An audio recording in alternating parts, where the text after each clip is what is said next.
পুত্ৰ সন্তানৰ পিতৃ হ'ল বিৰাট কোহলি। ক্ৰিকেটাৰ বিৰাট কোহলি আৰু অভিনেত্ৰী অনুষ্কা শৰ্মাৰ জীৱনলৈ আহিল দ্বিতীয় সন্তান।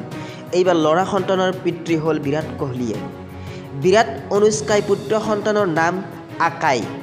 আজিৰ দিনটোতেই বিৰাট কোহলিয়ে নিজেই এই ভাল খবৰ দিলে। ছ'চিয়েল মিডিয়াত পোষ্ট কৰি তেওঁ কয় যে পুত্ৰৰ জন্ম হৈছিল 15 ফেব্ৰুৱাৰীত।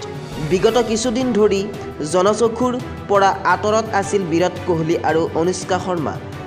আনকি বিৰাট কোহলিয়েও ইংলেণ্ডৰ বিৰুদ্ধে গৃহভূমি টেষ্ট শৃংখলা খেলা নাছিল। পত্নীৰ কাষত থাকিবলৈ সিদ্ধান্ত লৈছিল বিৰাটে।